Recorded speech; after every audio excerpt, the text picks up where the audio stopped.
ఎన్నికల ప్రచారంలో భాగంగా వివిధ రాజకీయ పార్టీలు ఏర్పాటు చేసిన బ్యానర్లు, ఫోటోలు, హోర్డింగ్లపై ఏర్పాటు చేసిన ప్రకటనలు 72 గంటలలోపు తొలగించడం జరుగుతుందని జిల్లా ఎన్నికల అధికారి కలెక్టర్ డాక్టర్ కృతికా శుక్లా రాజకీయ పార్టీల ప్రతినిధులతో అన్నారు. 2024 సాధారణ ఎన్నికలకు సంబంధించి షెడ్యూల్ విడుదల చేసిన నేపథ్యంలో కలెక్టరేట్లో జిల్లాలోని గుర్తింపు పొందిన వివిధ రాజకీయ పార్టీల ప్రతినిధులతో సమావేశం నిర్వహించారు. ప్రజాస్వామ్య విలువలను గౌరవిస్తూ రాజకీయ పార్టీలో ఎన్నికల ప్రవర్తన నియమావళిని తూచా తప్పకుండా పాటించాలన్నారు. ఎన్నికల నియమావళిని ఉల్లంఘించే రాజకీయ పార్టీలు, వ్యక్తులపై చర్య తీసుకుంటామని కలెక్టర్ తెలిపారు.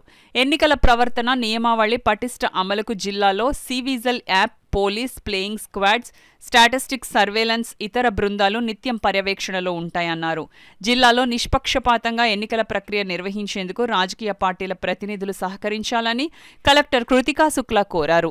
సమావేశంలో జిల్లా రెవెన్యూ అధికారి డాక్టర్ తిప్పేనాయక్, రాజకీయ పార్టీల ప్రతినిధులు రావూరి వెంకటేశ్వరరావు, గదుల సాయిబాబా, సబ్బారపు అప్పారావు, ఆకుల వెంకటరమణ, సిహెచ్ రమేష్ బాబు, వాసంశెట్టి చంద్రరావు, ఎన్నికల విభాగం అధికారి ఎం జగన్నాథం, ఇతర అధికారులు తదితరులు పాల్గొన్నారు.